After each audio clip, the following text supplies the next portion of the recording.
सतयुग के उस कालखंड में ले चलता हूँ जहाँ देव और दानव एकत्रित हैं समुद्र मंथन करने के लिए। मन की आंखों से कल्पना कीजिए, भगवान विष्णु ने कूर्म का रूप ले मंदरांचल पर्वत को अपनी पीठ पर उठा रखा है। सागर से विकराल लहरें उठ रही हैं, मेघ भयानक गर्जना कर रहे हैं।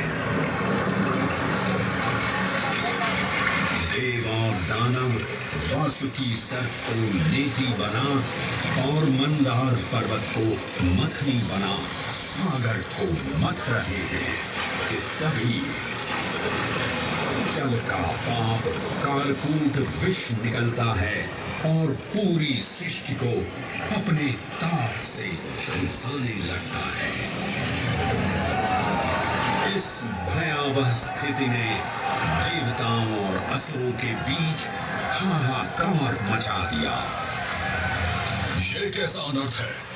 लक्ष्य था अमृतत्व का, पर अब मृत्यु की विकराल छवि हमारी आंखों के समक्ष मंडरा रही है। इस भयंकर संकट से केवल वही उद्धारकर्ता मुक्ति दिला सकते हैं जो समस्त विश्व के परम संरक्षक हैं।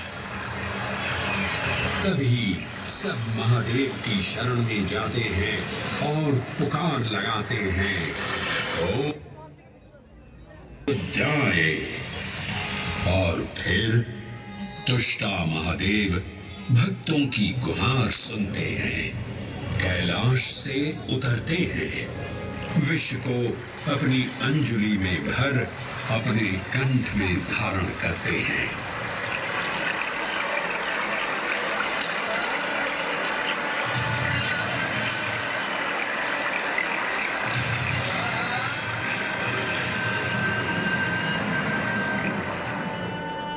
अंततो गत्वा सागर मंथन से अमृत कलश प्रकट होता है।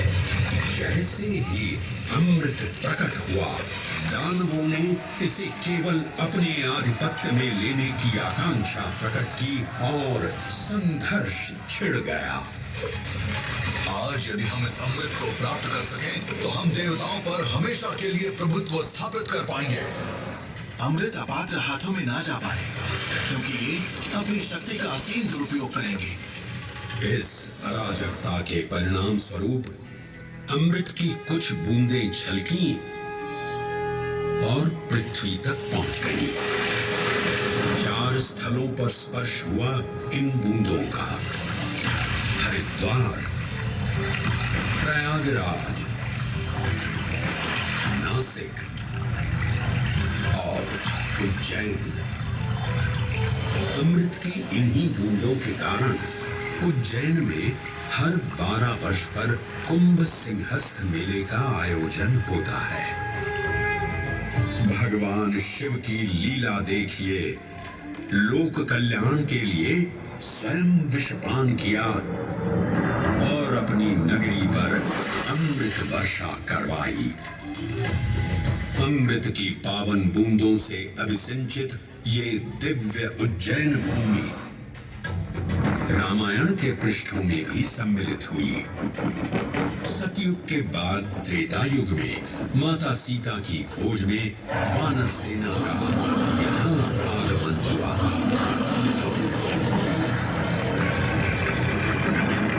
समय की इस यात्रा के माध्यम से अब प्रवेश करते हैं वाल्मीकि रामायण के किष्किंधा कांड में।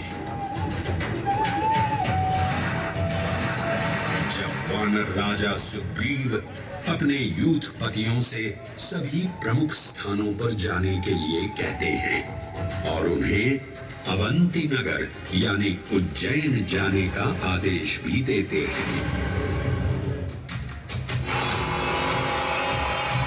मेखला उत्कल के क्षेत्र, दशर्न के नगर, आब्रवंती, अवंती और विदर्भ के राज्य, साथ ही माहिष्का के आकर्षक राज्य में भी पूरी तरह से खोजना होगा। एक युग भगवान विष्णु के राम अवतार से संपृक्त और अगला युग उन्हीं के एक और दिव्य अवतार से समरस होना, ये अद्वितीय संगम केवल उज्जैन में ही संभव था। परंतु एक क्षण ठहरिए और ध्यान से सुनिए। ये हैं महाकाल के 1008 दिव्य नाम। हाँ, मैंने काल चक्र को परिवर्तित कर दिया है और अब द्वापर युग का शुभारंभ हो चुका है। विस्मय पूर्ण हो जाएंगे ये जानकर कि महाकाल के इन नामों को स्वयं भगवान श्री कृष्ण ने रचकर पिरोया था।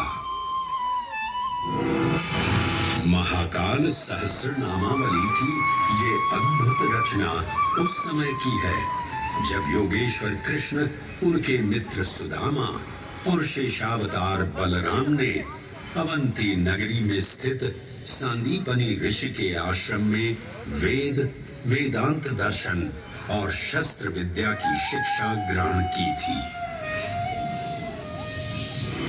कहते हैं कि भगवान श्री कृष्ण को अवंती ने ऐसा मंत्र मुग्ध कर दिया कि यहाँ 64 दिनों तक रुककर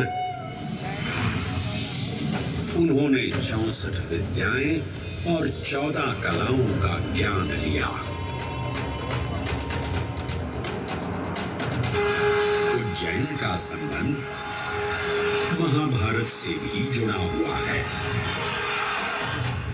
इस महान महाकाव्य के वन पर्व में उल्लेख किया गया है कि महाकालेश्वर मंदिर में स्थित कोटि तीर्थ जल का स्पर्श मात्र करने से अश्वमेध यज्ञ के समान फल प्राप्त होता था। और फिर परिवर्तन की इस अनवरत धारा ने एक नई कहानी लिखी। उज्जैन में उदय हुआ मौर्य वंश का।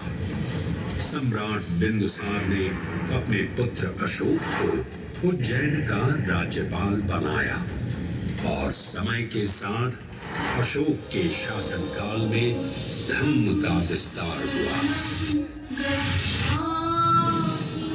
मौर्य वंश के पश्चात विभिन्न राजवंशों, सम्राटों और नरेशों ने उज्जैन की सेवा की। उनमें से प्रमुख मालवागण और फिर गुप्त वंश ने यहाँ राज कर इसके वैभव में वृद्धि की। उज्जैन ने अपने भव्य तेज से जहाँ महात्माओं और शासकों को आकर्षित किया, वहीं इस नगर पर आतताइयों की दृष्टि भी पड़ी।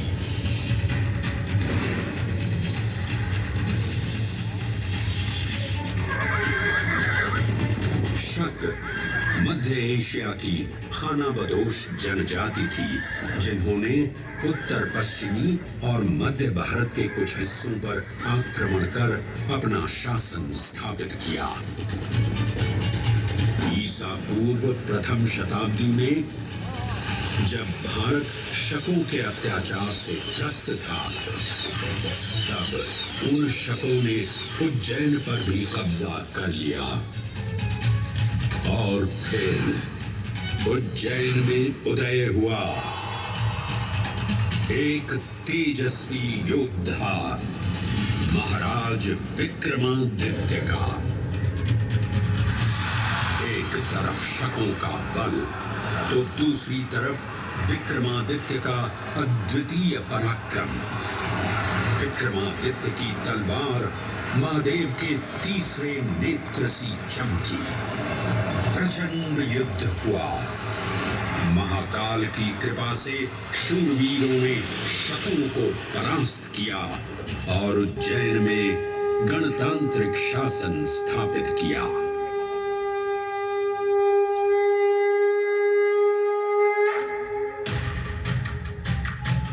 इन्हीं महाबली विक्रमादित्य की राज्यसभा महाकाल मंदिर में ही प्रतिष्ठापित थी। आज भी इस मंदिर की घंटियों में विक्रमादित्य की वीरता और शौर्य की प्रतिध्वनि गुंजायमान होती है।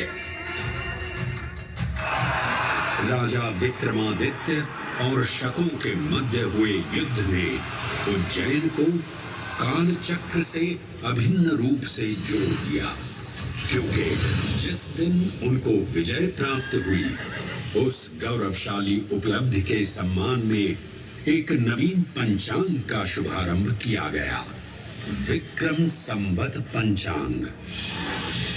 आज भी कई हिंदू पर्व और धार्मिक अनुष्ठान विक्रम संवत पर आधारित हैं।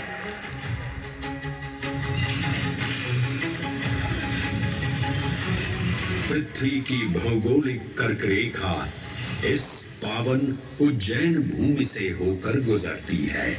लगभग 300 वर्ष पूर्व उज्जैन विश्व समय का प्रमुख संदर्भ बिंदु था। यही कारण है कि उज्जैन की वेदशाला में वराह मिहिर, आदित्य दास, ब्रह्मगुप्त, आर्यभट्ट और भास्कराचार्य जैसे महान विद्वान अनुसंधान और अध्ययन में तल्लीन रहते थे। खगोल शास्त्र का केंद्र, महाकालेश्वर का आवास, जगत गुरु कृष्ण की नगरी, विक्रमादित्य का राज।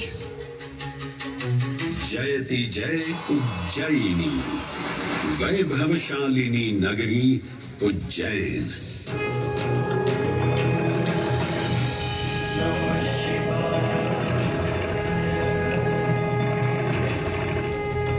श्वासों को शिव मंत्र से अलंकृत कर, मन को भाव की गंगा से निर्मल कर, जो भी उज्जैन में महादेव की शरण लेता है, उसका कल्याण होना निश्चित है।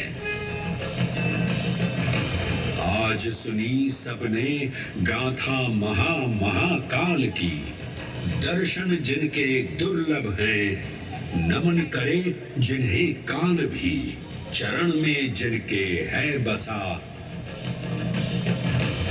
ये समस्त संसार कभी नहीं देखा होगा धरती पर ऐसा चमत्कार।